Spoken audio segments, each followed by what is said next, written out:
Good evening friends, ETA business school में आपका स्वागत करता हूँ। फ्रेंड्स, ये टोटल एंड टोटल जो स्टॉक मार्केट का गेम है, ये सारा बड़े बड़े जो प्लेयर्स होते हैं जैसे एफआईज और डीआईज प्लस जो गवर्नमेंट की न्यूज़ होती हैं या फिर जो फंडामेंटल होता है किसी भी ईटीएफ का और ग्लोबल जो इम्पैक्ट होता है उसके कारण ये जो स्टॉक्स हैं ये ऊपर या नीचे जाते हैं, यानी बेरिश में या तो नीचे जाते हैं, बेरिश मोड में होंगे या फिर बुलिश मोड में होंगे। तो अगर मार्केट के अंदर बाहर से पैसा जब इंजेक्ट होता है तो ऑटोमेटिकली जो स्टॉक मार्केट है ऊपर की तरफ जाना स्टार्ट हो जाता है। ठीक है, ऊपर की तरफ जाना स्टार्ट हो जाता है और यदि मार्केट से पैसा खींच लिया जाए तो मार्केट नीचे की तरफ जाना स्टार्ट हो जाता है। तो आप समझ गए होंगे कि अभी मार्केट की स्थिति कितनी खराब चल रही है। इसका मतलब है कि मार्केट से पैसा खींचा जा रहा है। अब ये पैसा कहाँ जा रहा है? ये सारा एफ आई डी ये पैसा निकाल के कहाँ ले जा रहे हैं? देखिए, इसका बहुत बड़ा कारण होगा या तो वो अपने, अगर इंटरनेशनल लेवल के अगर एफ आई डी होंगे यानी कि बाहर के फॉरेन इंस्टीट्यूशनल इन्वेस्टर्स होंगे, इसका मतलब जो जिस कंट्री का होगा, हो सकता है कि उस कंट्री में कुछ अच्छी अपॉर्चुनिटी उनके लिए मिल रही हो, इसीलिए वो इंडिया से अपना पैसा खींच रहे हैं। ठीक है, नंबर वन। नंबर टू, जो यूएस का जो इम्पैक्ट है, यानी कि जो एक्साइज ड्यूटीज है, जो टैक्सेस हैं उसको लेके, ठीक है, उसको लेके जो न्यूज़ बन रही है उसके कारण भी एक नेगेटिव इम्पैक्ट मार्केट के अंदर पड़ा है, जिसके कारण लोग इसमें से भाग रहे हैं। तो कहने का मतलब यह है कि बहुत सारे लोग भाग रहे हैं और अभी लोग भागेंगे इसमें से। ठीक है, बिल्कुल भागेंगे। जो स्टॉक्स वाले लोग हैं, जिनके पास स्टॉक्स हैं, वो तो भाग पक्का। ऐसा लगता है कि जैसे वो बिल्कुल मार्केट उनको भगाएगी, 100% उनको भगाएगी। बहुत लोगों को भगा चुकी है, अब बहुत लोगों को भगाएगी।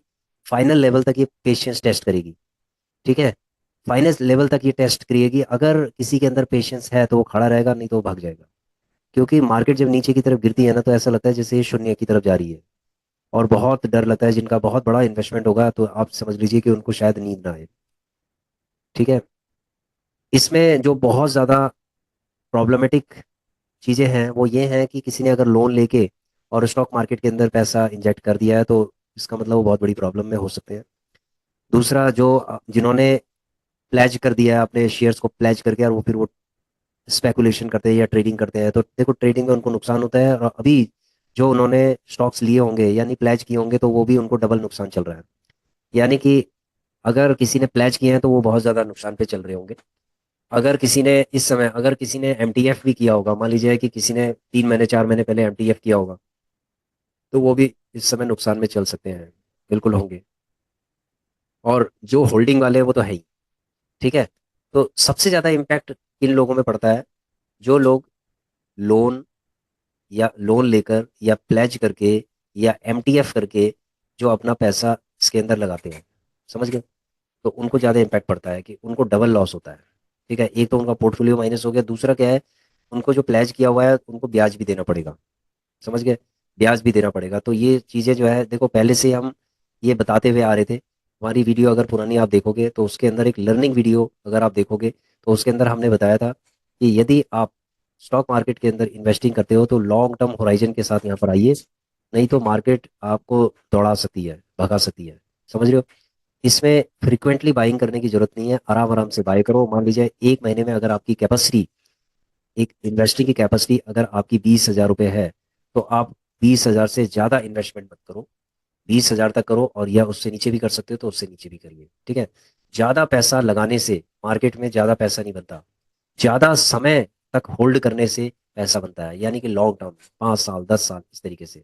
समझ रहे हो? तो अभी मार्केट की जो स्थिति है बहुत ही खराब है। अगर मैं एक क्वेश्चन पूछूं आपसे कि कौड़ी के भाव अगर ईटीएफ मिलने लगे तो आप क्या करोगे? ठीक है, ये बहुत ही अच्छा क्वेश्चन है, बड़ा क्वेश्चन है। आप इसका जवाब जरूर दीजिएगा कमेंट करके। अब हम चलते हैं, एक एनालिसिस हमने किया है। ठीक है, एनालिसिस आप देख रहे होंगे कि 28/1 यानी जनवरी 2024 को जब डाउनफॉल हुआ था तो कितना परसेंटेज डाउनफॉल हुए थे, और अब क्या है कि एक महीने बाद कितना परसेंटेज डाउनफॉल है। ठीक है, ये डेटा को हमने यहाँ से एनालिसिस किया, डेटा को। ठीक है, ये चार्ट्स के थ्रू हमने डेटा को एनालिसिस किया, तो डेटा आपको दिखा देते हैं। यहाँ पर आप देखेंगे, आप मॉन 100 12% गिरा था, 17% यानी 5% और गिर गया। ठीक है, एक महीने के अंदर 5% और गिर गया। डेवॉप बीज है, 15% था यानी 4% और गिर गया, 19% अब डाउनफॉल है। सीपीएससी पहले 25% था, 5% और गिर गया, 30% हो गया। उसके बाद है ICICI B22, 20% गिरा था जनवरी, 28 जनवरी को, आज 24% गिर गया। PSU बैंक भी 25% गिरा हुआ था, 28 से को 31% तक गिर गया। इंफ्रा बीज 18 है, 4%, 18 था, 18 डाउनफॉल था इसका, अभी इसका डाउनफॉल 22 चल रहा है। जूनियर बीज का 22% था 28 जनवरी को, 28 फरवरी को इसका 26% हो गया, यानी 4% बढ़ गया। निफ्टी बीज का 13% डाउनफॉल था, इसका डाउनफॉल और बढ़ गया है, यानी 16% हो गया। ठीक है, 3% और। ऑटो बीज में 21% का डाउनफॉल था, 27% हो गया। तो आप देख रहे होंगे ऑन एन एवरेज, यदि आप इसमें कैलकुलेशन करेंगे ऑन एन एवरेज, तो कितना डाउनफॉल होगा इसके अंदर। ठीक है, एक महीने के अंदर डाउनफॉल हो गया, ये देखिए, 5%, 4%, 5%, 4%, 6%, 4%, 4%, 3%, 6%। तो ऑन एन एवरेज 5% का इसके अंदर डाउनफॉल है। ठीक है, तो 5% के डाउनफॉल में अगर आप अभी लेते हैं इसको, तो क्या होगा, एवरेजिंग होगी इसके अंदर। ठीक है, तो अभी मार्केट का नीचे का ट्रेंड अभी कितना है, कहाँ तक जाएगा, कुछ भी पता नहीं चल रहा है। निफ्टी बीस का देखते हैं। देखिए फ्रेंड्स, अभी आपको मैं चार्ट दिखा रहा हूँ, ये चार्ट आप देख रहे होंगे। मार्केट कहाँ से ऊपर गई थी, यहाँ कंसोलिडेशन हुआ था, उसके बाद ये ऊपर गई थी, तो इसका मतलब है कि अगर देखा जाए तो 240, 240 के आसपास। ठीक है, 240 के आसपास था जब ये कंसोलिडेशन में आया, और उसके बाद ये ऊपर की तरफ चला गया सीधे। ठीक है, तो इसका मतलब है कि 240 इसका डीप पॉइंट हो सकता है।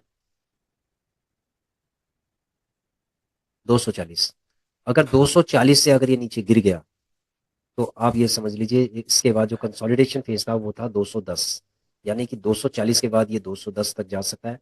ठीक है, ये प्रिडिक्शन है, समझ गए। इसी तरीके से प्रिडिक्शन आप कर सकते हैं के साथ। और इसमें क्या होता है कि अभी देखो 5% का एवरेज है ना, 5% का एवरेज में आप GDT ऑर्डर लगा सकते हैं, लगा के आप रखिए 5% नीचे, 5-5% ही। अब मार्केट के अंदर 5% का ही गेम चलेगा, अब 1-1, 2-2% पर। ठीक है, लेने का कोई फायदा नहीं है, क्योंकि अभी मार्केट डाउनफॉल में है और कितना नीचे जाएगी कोई पता नहीं है। तो ETF अभी क्या हो रहा है, कौड़ी के भाव मिल सकते हैं। यदि आप इसके अंदर देखेंगे, चेक करेंगे, तो आपको समझ में आ जाएगा कि कितनी तेजी से डाउनफॉल हो रहा है। डाउनफॉल के बहुत सारे कारण हो सकते हैं, जो मैंने आपको भी बताए थे, उसके अलावा भी बहुत सारे कारण हो सकते हैं। यदि आपको लगता है कि कोई ऐसा कारण है, कोई और कारण है इसके अलावा, तो आप कमेंट करके जरूर बताइएगा कि मार्केट क्यों गिर रही है। ठीक है फ्रेंड्स, तो आशा करता हूँ कि आपकी समझ में आ गया होगा। अब आप क्या स्ट्रैटेजी इसके अंदर बना रहे हैं, ठीक है, आप ये देख लीजिए कि आपकी स्ट्रैटेजी क्या है। अगर डाउन फॉल में मार्केट है, तो आपकी स्ट्रैटेजी क्या रहेगी आगे, तो कमेंट करके जरूर बताइएगा। और अगली वीडियो में हम बताएंगे कि हमारी स्ट्रैटेजी क्या रहेगी। ठीक है friends, thanks for watching our video, please share, subscribe and like our channel.